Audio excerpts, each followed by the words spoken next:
Welcome back to Project 613. Today we will learn one mitzvah, the mitzvah of the tithe that's given from our crops to the Levites, to the Leviim.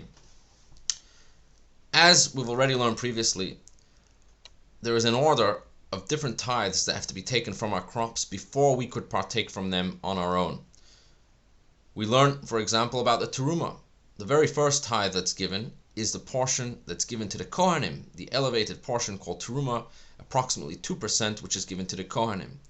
But once this has already been given, so from the remaining 98% that's left for the farmer, he has to separate 10% of that and give that to the Levites, give that to the Leviim. And this is the mitzvah we learned today. It's called Meiser Rishon, the first 10%. The reason why it's called the first 10% is because, as we will learn, there are additional tithes which come after this.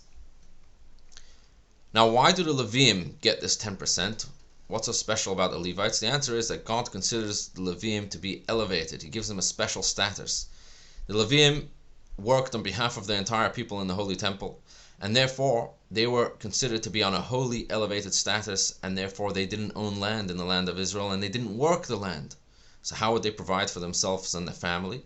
The answer is they worked on behalf of the people in the temple, and in turn the people provided for them.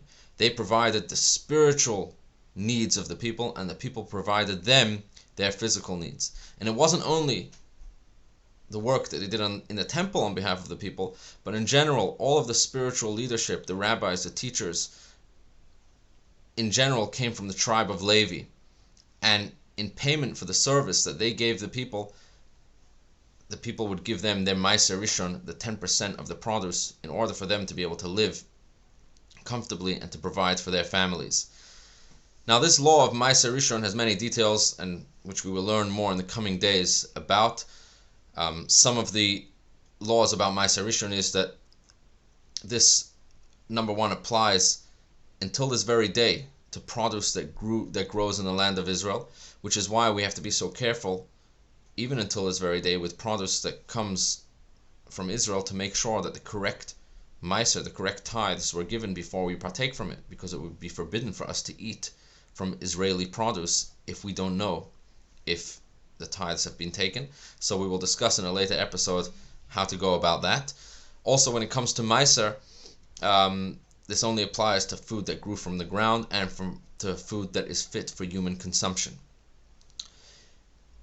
Another broader idea that we learn from this mitzvah is that although in its most narrow sense this mitzvah is referring to 10% of the produce which has to be given to the Levites, in general we learn from this mitzvah the concept of giving 10% of our earnings to charity, and this is our obligation on every individual to give 10% of their profits to charity. This is known as Meiser. The 10% shares the same word as the Meiser that we have in this mitzvah.